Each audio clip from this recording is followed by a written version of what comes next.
Welcome to MSL Talk with Tom Caravela, a podcast specifically designed for MSLs and all things field medical.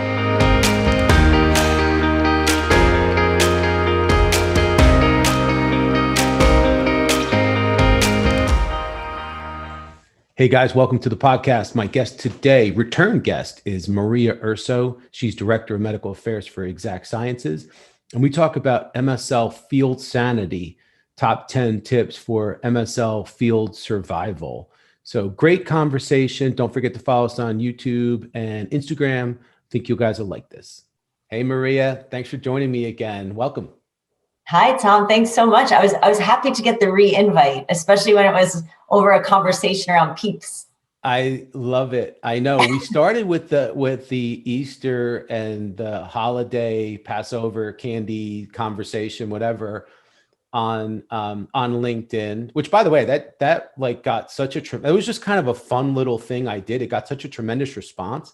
Some people were like, why is this on here? I'm like, no, I was like, he's genius. Like, what? Having fun. We got more responses from that question and more people interacting with each other. And I was looking to see if there were people I knew and what they said and what their favorite candy was.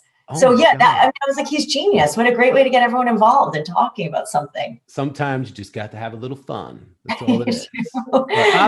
Listen, I could not wait to have you come back on. I've been thinking about doing this for a while. We just needed kind of the right topic, but we do. So can we have to tell everybody about our conversation about the mullet. We got to talk about the mullet. This wasn't in the prep notes, but okay. It wasn't in the prep notes, but so for everybody listening, I said to Maria, I'm like, listen, we use video now because it's going to go on YouTube. And she's like, great, I'm going to support my best, like, work from home mullet. And I was like, genius. I'm a big fan of the mullet. And I sent you a picture from 1990 where I was sporting full on mullet. It was perfection. Well, I have never seen a more perfect mullet. Well, I am going to, because I can't resist, I'm going to put it up on the screen right now. So okay. I'm sharing my screen. So if anybody wants to see Tom Caravela 1990, circa 1990 with full mullet, you have to tune into YouTube to check it out. So it's up there, me and in all my glory. So it's beautiful. You use like conditioner. I know. I feel like you use conditioner. This wasn't just a shampoo hairdo. Oh, and I had the whole thing. So we digress. I'm going to pull that off the screen because it's starting to get me freaked out. But just a fun way to get started. You had come up with a tremendous idea for this podcast, and it was MSL field survival, MSL sanity, and the top 10 rules for ideas for field survival. And this goes we're going to talk about it, goes beyond what might be the traditional conversation. So I'm going to let you take, this is like pre, during, post COVID, like where do we go now? Like, how did you come up with this idea? So this actually goes way back many years. But I kind of call this the care and feeding of the road warrior, something we don't think about a lot.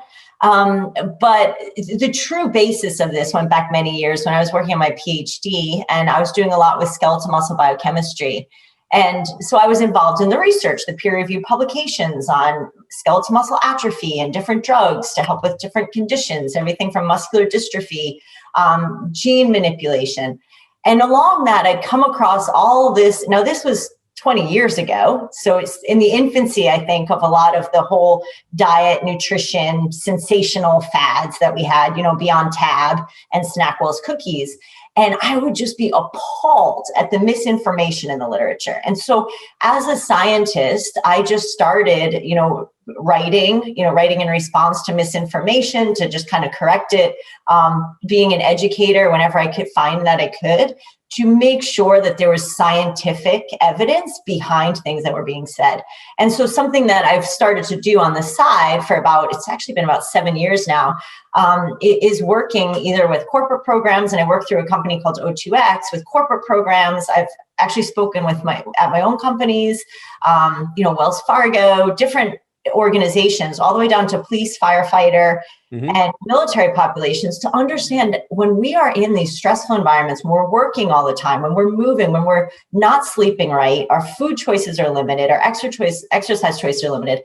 How can we still be the best person that we can be from a physical and health standpoint so that we can perform optimally? And it's not just a physical sense, it's just that cognitive ability, being sharp, getting good sleep, getting good rest. And really making sure our careers don't end sooner than they need to. And clearly, this is a real problem for MSLs that are road warriors on the road. And even now with COVID, having to settle into this routine at home where it's very different, but eventually people are going to have to figure out how do they even transition from being virtual to now being on the road. And nobody likes change.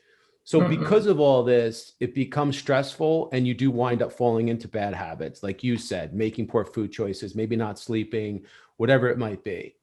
And before we get into it, like for those of you that don't know Maria Urso, she's a physical specimen, like tremendous shape. She's like not an ounce of fat, athletic, you name it. So if there's anybody you can trust with this information, it's Maria. Just saying. Yeah, and it's not coming from a place of like obsession or like over or extreme levels of dedication. It really is just a passion. Like I always say, I'm training for life. We're like, what are you training for now? I'm like, I'm just training for life. Well, you live it. You live this stuff. So And let's get into it. So you had 10 tips. So where do we start? So I always like to start with the gloom and doom. And something, again, that's truly the biggest passion around all this. And it comes down to retirement. Okay. We all want to retire. And what do we want to do when we retire? We want to travel. We want to get after it. We want to lead our best lives.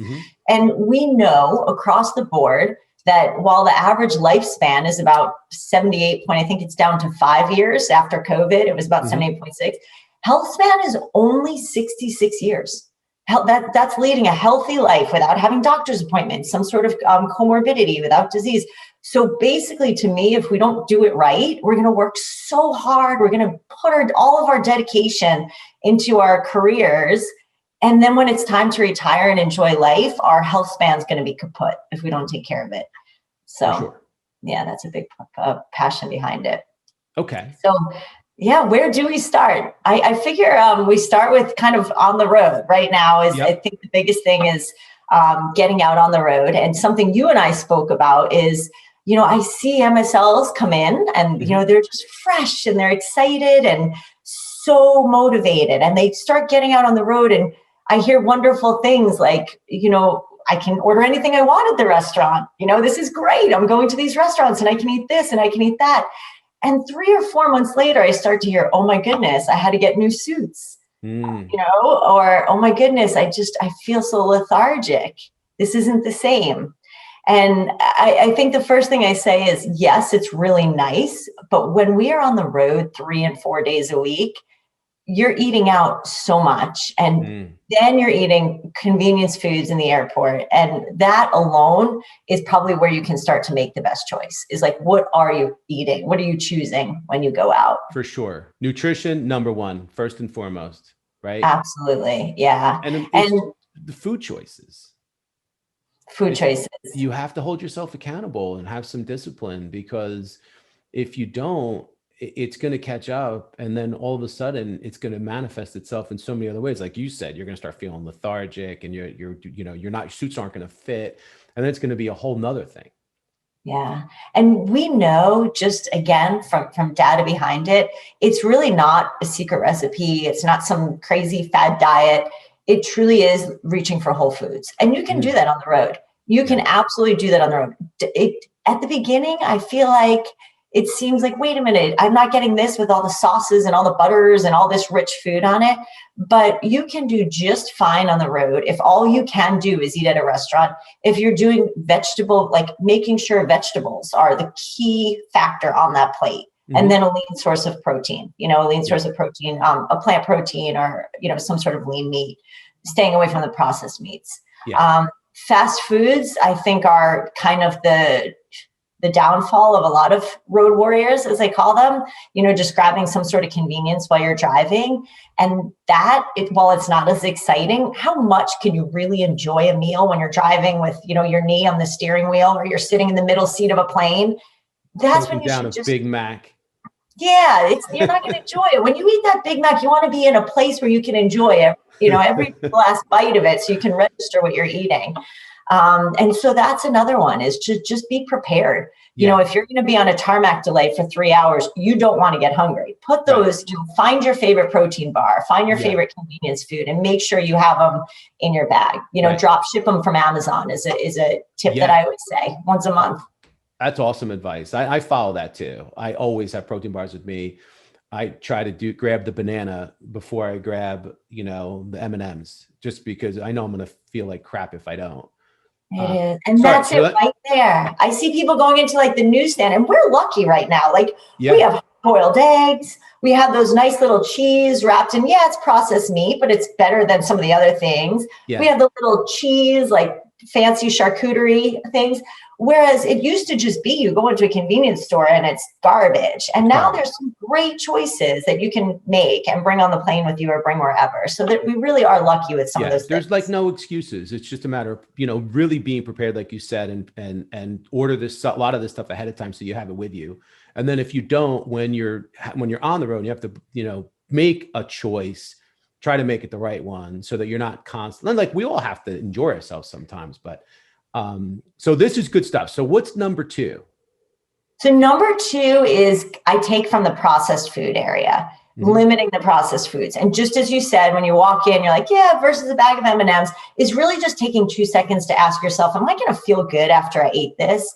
And we just know, we have data upon data. There's been beautiful studies published led by the NIH within the past 2 years that eating processed foods during the day, the more you eat, the more calories you tend to eat. They did a gorgeous study where they lined up minimally processed foods with processed, and just watched how much people ate, and they tended to eat more on the processed foods. And then all the markers related to stroke, cardiovascular disease, all of those things, diabetes tended to rise as a result of it. So minimizing processed foods is definitely number 2. Awesome. That's awesome. Yeah. And it's so easy to fall into that because everything's processed. Absolutely. So good advice. What's next? Alcohol. Alcohol is a big one. Wait, what? I know. And of course, and again, it's not rocket science. I don't think it's rocket science. I think it's taking a second to think about it.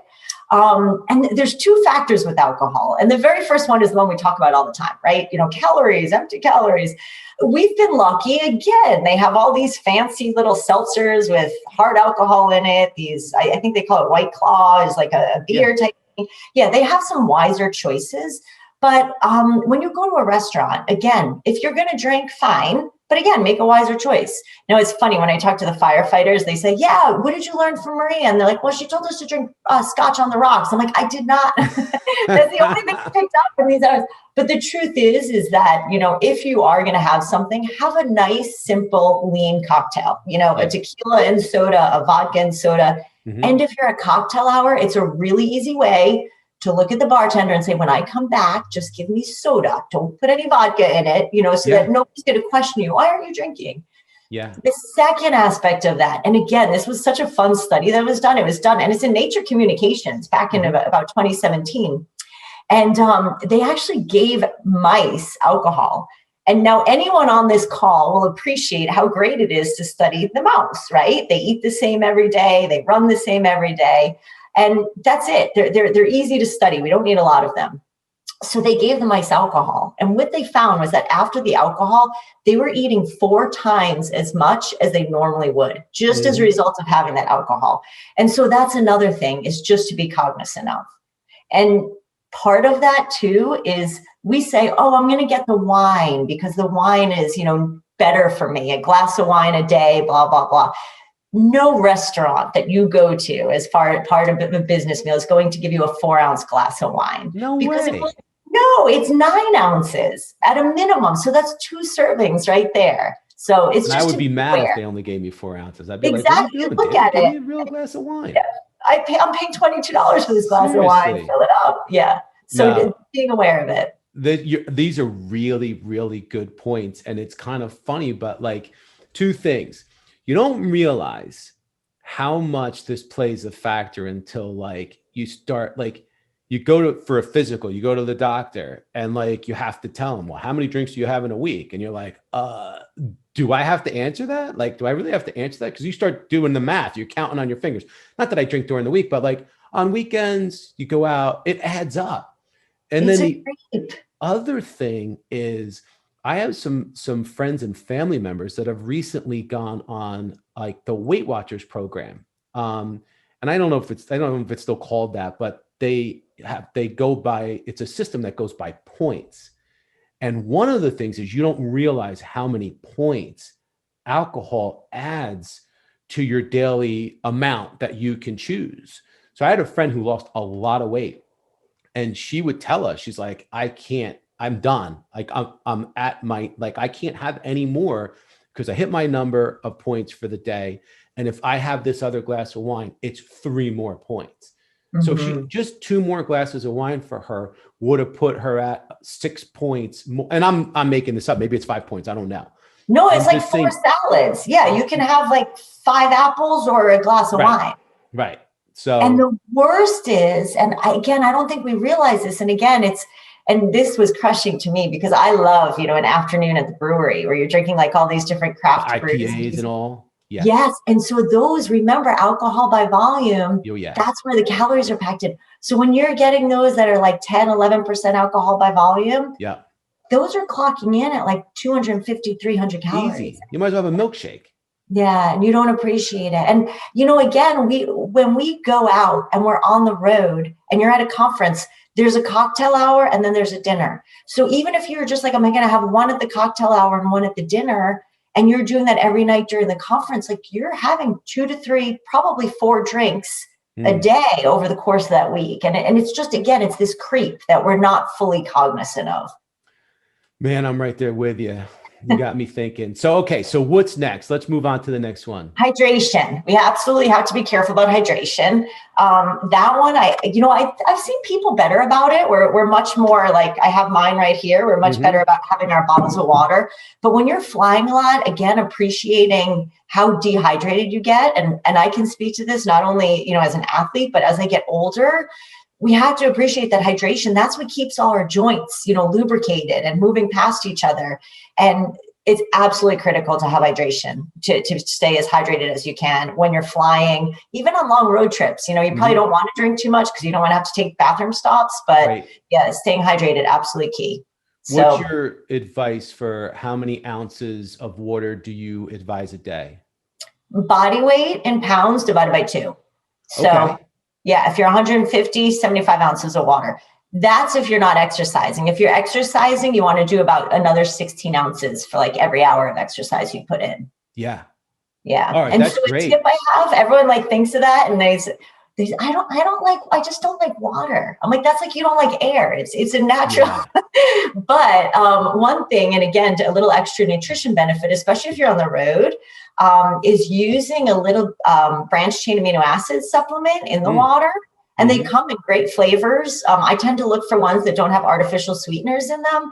But it's a great way to get like essential amino acids. It's throwing some BCAAs in your water. So, leucine is critical, especially again, as we get older and our muscle starts to waste away. I'm going to do that. So, I actually take BCAAs after I work out, but it's just in tablet form. But I think that's a great idea. Question though, can I add vodka to my water with the BCAAs, or is that bad?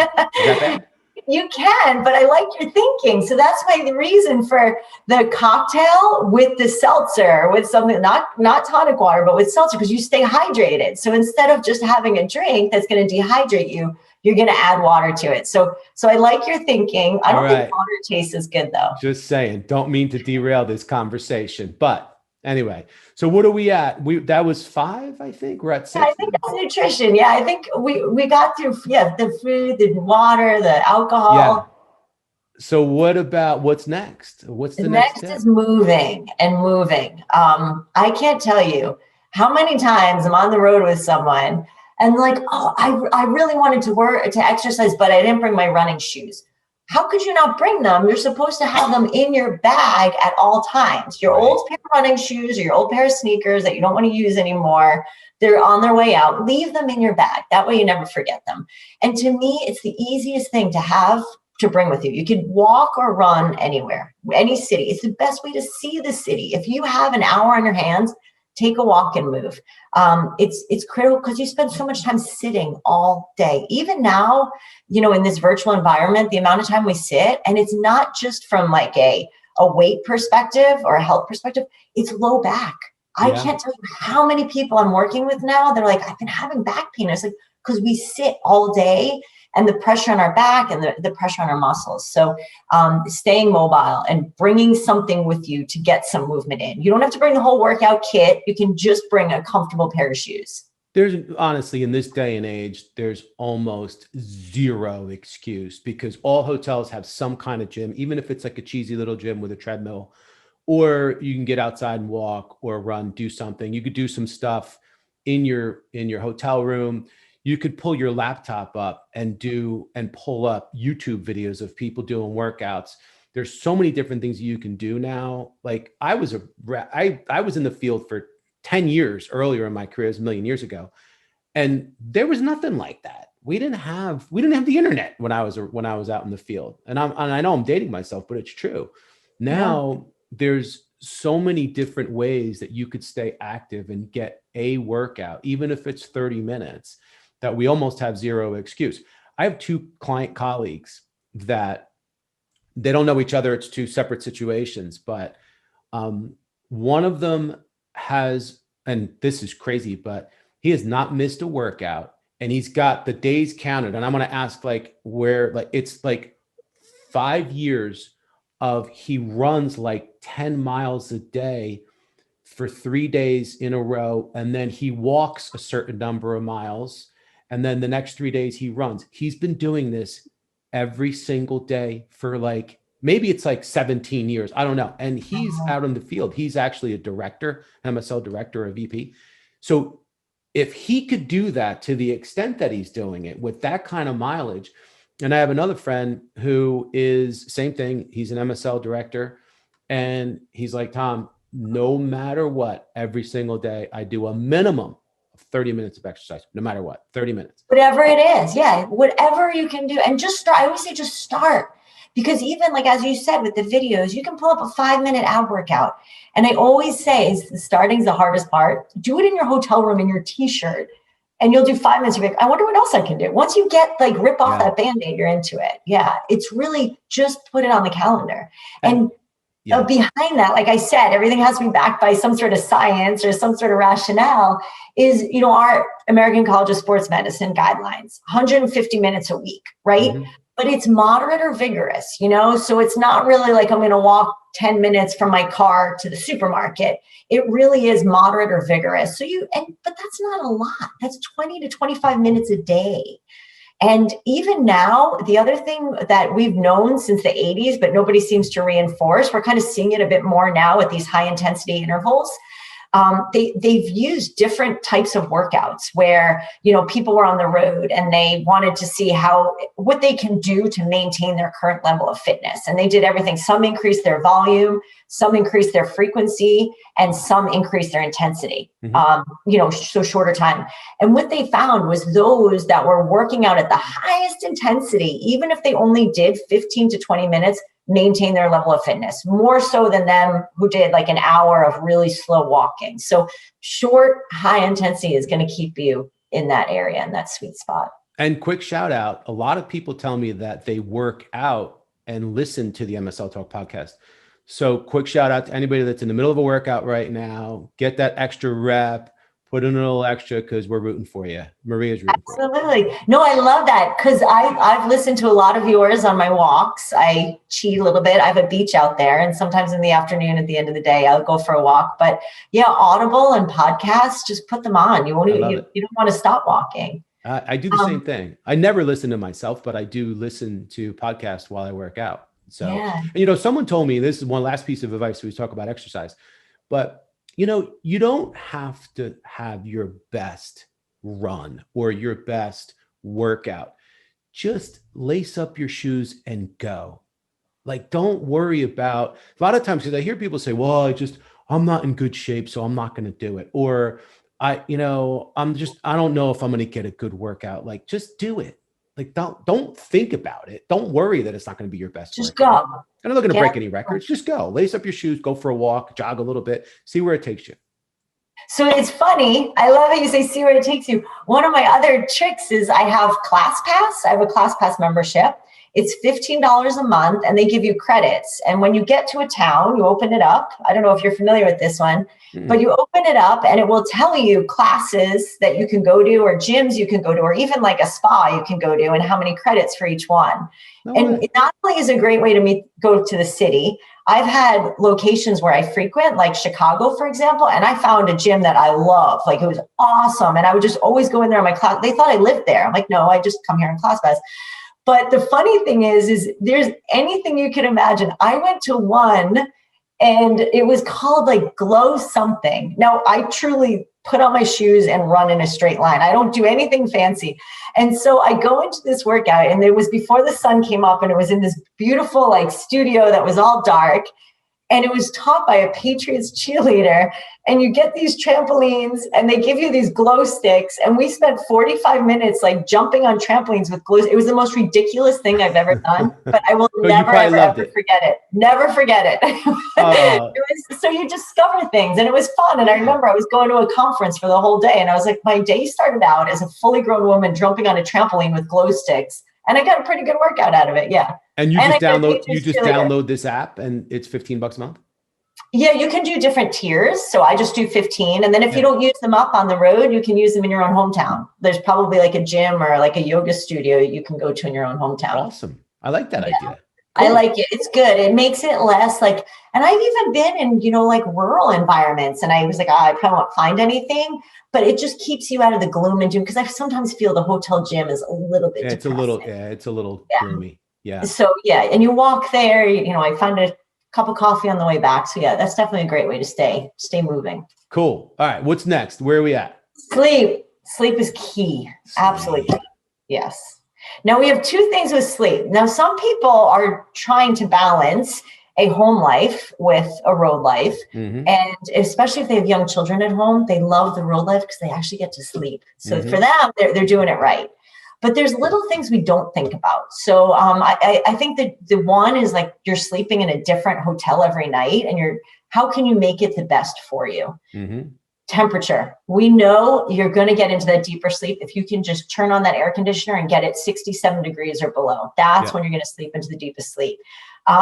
Lighting. I bring Post-it notes with me, because in the hotel room, it's like Lunar Park. When you turn out the lights, you have the microwave, you have the smoke alarm, you have all these things that are glowing, and you don't think about it, but that light is actually still interfering a bit with circadian rhythms. So you do the Post-it notes, you just put them over. I think that whoever cleans the room comes in the room the next morning and goes, what's wrong with this thing? Yeah, because there's all these lights. So yeah, I put those over them, and keeping the room as dark as you can possibly make it. Even still, like if you're in cities, sometimes like New York City, staying in the middle of Times Square, your room is almost flashing all night. So, just pushing the curtains back with something to keep it dark is critical. Awesome. Yeah. And in the morning, what's that?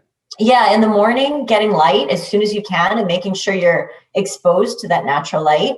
And any of you who travel through time zones, the absolute best thing that you can do is, if it's a shorter trip, stay on your own time zone. So, if you're going from the East Coast to the West Coast and you have your 3 hours, stay in your own time zone. It makes it much easier, especially if you're back and forth across the week. Right. So in other words, go to bed when you normally go to bed on the East Coast within about an hour. Wake up when you normally wake up on the East Coast within about an hour. Yeah. Yeah, I struggle with sleep sometimes because I'm a million miles an hour. So my mind starts racing and I'm like thinking of all these things and I can't sleep. So two things that work for me: meditation apps. Download a meditation app on your phone, and it's like 5-10 minutes of meditation, sleep meditation, and it really, really works. They do. The other thing is, and I heard this, and I think I read this in a book somewhere, but if you can't sleep and you're sitting there and your mind's racing, you just tell yourself, very, very simple, now is not the time. there's nothing that you can accomplish in the middle of the night. So thinking about something, pondering something, worrying about something, there's nothing you can do at that point. So now is not the time. Now is not the time to be worrying about that. Now's the time to sleep. So if you're sitting there and you can't sleep and your mind is racing, just keep telling yourself, now is not the time. Now is not the time. And you start to convince yourself, well, there's nothing I can do. I might as well sleep. I like that. That's a great one. Are we allowed to talk about product? Are you allowed to say what app you use for meditation? Yeah, sure we can. Yeah, I think so. Okay. I might have to charge somebody. No. So I actually use the Peloton app because I have it in my phone. I use the Peloton all the time at home. I love spin classes and they have a really, really good, their app is awesome. They have all these, it's not just to do rides, like spin rides, but they have this awesome, all these other workouts and stuff. But I love the meditation app that they have. The Calm app is really good. Calm, I like. Yeah, I've used Calm app is really good. But here's the thing too, like let's just say, because it's like both are kind of expensive. I'm not going to lie to you. Like it's, the Peloton just for the bike and the monthly is like, I don't know, 30 or 40 bucks a month. So the app comes with it. But then the Calm app, I don't know what it is, but it's like 30 or 40 bucks. It's like kind of expensive for an app. It's not like it's $6 a month or 10 bucks a month or even 15. It's definitely more than that. And a lot of people I talk to are like, I'm not spending that kind of money on an app. Well, then just go to YouTube. Yeah, you can look these up right on your phone. And you put the phone next to your bed. And then when you're done, you'll probably fall asleep in the middle of it. Because that's what it's supposed to do. But so there's no excuse. I mean, these things really, especially if you're in a hotel by yourself and you're not keeping like the family up with this, with these like voices that are talking to you, it works. It's so important. I think people want to dismiss it and just say, this is my career. This is busy. I got to keep going, keep getting after it. Yeah. Sleep. If we could do without sleep, we would win at everything. We need sleep. It is restorative from everything from our mental ability to how well we do during the day, all the way to our recovery from like a physical standpoint. And so I cannot stress, even if you get only 4 hours, make sure it is the best, most restful sleep you can get, because that's what we're seeing. And I think you and I, one of the ideas was when we were talking about this podcast was, individuals on the road who are traveling, losing sleep, not eating well. The attrition rate it's terrible. They're leaving companies. They're going elsewhere. They're going to say, I want a smaller region. I want a smaller territory. And they get that smaller territory and then they're bored. And then they feel like they failed because they couldn't manage it. And it's not that you can't manage it. It's just, there's a lot you do need to manage. And travel is hard. Travel is physically hard. Your suitcase and you're sprinting through airports and you're trying to get connections. And then you got to get the rental car and really just letting yourself, not even letting yourself, but delivering on what you need to be the best version of yourself the next day. For sure. Just out of curiosity, what do you target? How many hours of sleep do you try to get every night? I try and get 6. I'm pretty good on 6.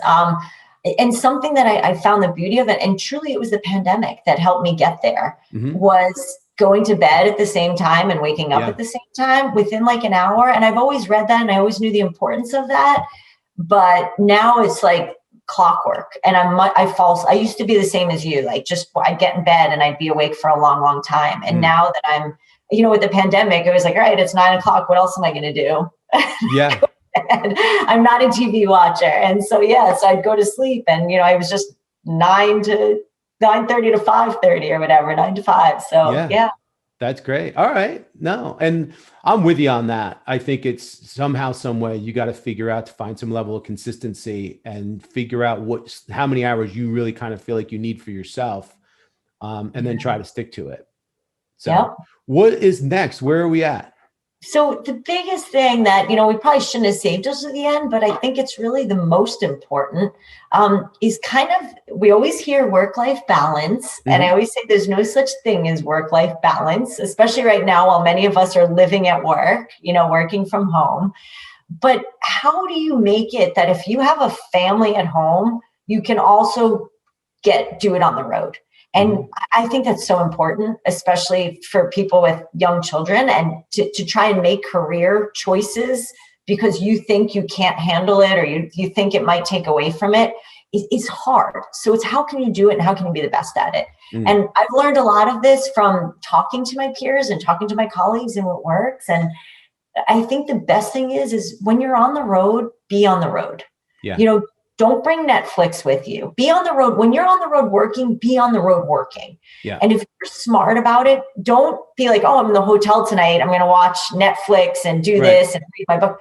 I am going to get all my work done, do all my admin, put all my CRM entries in, whatever you have to do, work on a special project, work on the road. And then when you get home, you're not looking at a long list of admin work on your admin day. You have free time on your admin day. Yeah.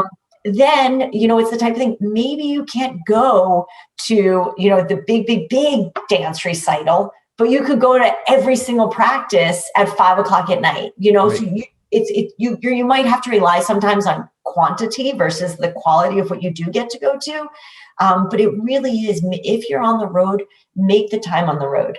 The other thing I heard, and I've kind of seen it and I feel it myself, is you try and check in at home just to not be outside the equation.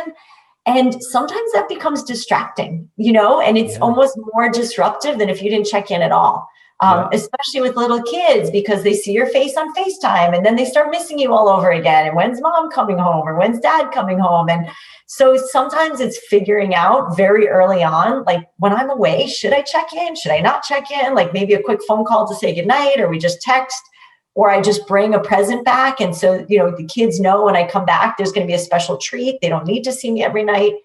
And that way there's not that disruption to the home life when you're not there. Yeah. And, you know, I think it's really good advice. Goes back to finding that level of consistency in your work life, because if you're on a trip and you treat it as a vacation, not that it's a vacation because you're working, obviously, but if you do things differently when you're on the road than you do when you're at home. For example, instead of doing your paperwork for a half hour or an hour or whatever it is, maybe more at night, and you're watching Netflix, but you never do that at home, then you're pulling yourself out of your work life.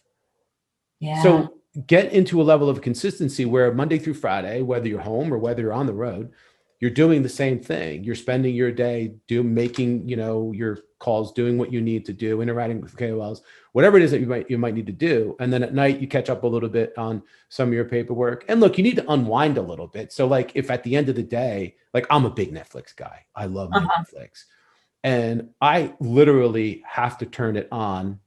And it's something I just need, even if it's 30 minutes, for me to be looking at something other than my computer screen and thinking about something other than work. And honestly, sometimes it's like 6 minutes, I'm sound asleep because I'm so tired. Yeah. But, you know, if you're watching an hour and a half or 2 hours of Netflix or whatever it is every night during the week when you could be working, you're right. All of a sudden you get home and you have all this work to do. And now you're being pulled away from your kids and whatever else. So I totally agree with that. Yeah, you do need a way to unwind on the road. You need something that's your kind of turn off, because it's usually when you're on the road, you know, especially if you're at a conference or if you're at a team meeting, it's so much stimulation. You're in front of people, you're talking, you're trying to, what are you going to talk about? Who am I meeting? Let me remember their name. What are we going to, you know, there's so much, especially if you're presenting, you know, getting ready. So you need something to unplug, and it can be tiring and require a lot of discipline, I think, to kind of do, as you say, like just 30 minutes and not make it an hour. So yeah, whatever it is. And it's okay to say no. I find that there's so much pressure to go out at night and to be social at night. And especially when we all get back on the road. I know some of us are back on the road now and it's more lunches, but getting back on the road, you know, after not seeing everyone for so long, there is a lot of pressure to go out, and then you just come home burnt. So I'd say enjoy it the first time we're back out there, but it's okay to say, no, I got to go back to there. I have something to work on. You know, I have a phone call to make, or. Yeah. Yeah. Well, I love all this advice. I'm not surprised because you're the best. And I knew that this was going to be a great conversation. And I knew I was going to learn something because, like, honestly, and meanwhile, we're talking about this. I can't wait to get back on the road again because I'm going to get back out and I'm going to take people out to dinner and I'm going to drink a lot of vodka and drink a lot of wine. And I'm going to break all these rules, just so you know, just so you know. But once in a while. Honestly, I really do believe in consistency. And I believe that you should find a level of consistency and try to stick to this stuff as much as you can. I totally agree with everything you're saying.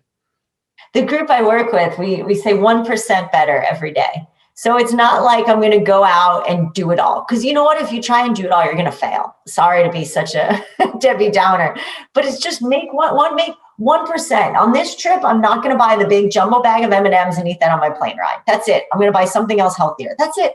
You know, on this trip, instead of going out 4 nights, I'm just going to go out 3 of the nights. So it's 1% better every day and just do something. And again, the biggest motivation behind this, and, you know, I shared this with you, is the JAMA article that was published now. It's been almost 30 years ago in 93. And this is what kind of came up with like the whole feet, forks, fingers, you know, move more, eat the right thing, don't smoke. You know, they're like, what's killing everybody? You know, and we know that 80%, it's heart disease, stroke, you know, it's all related to not moving enough, not eating the right things and smoking. Stress. Yeah. And stress. And it's all these things. And most of us are working in fields with medications and treatment and devices where we see these patients. We see how dire their health condition becomes. And so I feel like even that is a good reminder that so there's a paper published then in 2009 that looked at this more from a prospective manner. Truly, if you just do those 3 things, you know, move a little bit more, eat more vegetables, less processed foods, stop smoking or don't smoke, and you can reduce that risk by so much. It's so easy. And hang out with the right people.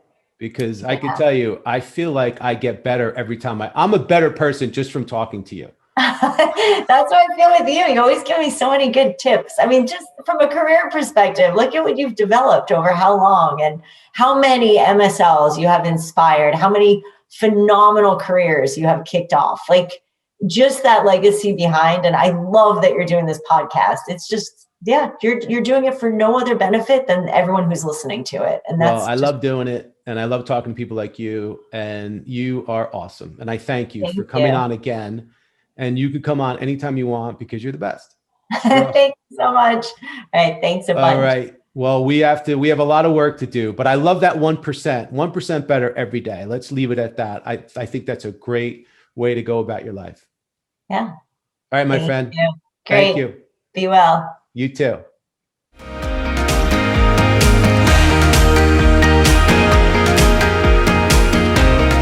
Thank you so much for listening to the show. If you've enjoyed it, please subscribe so that you don't miss episodes in the future.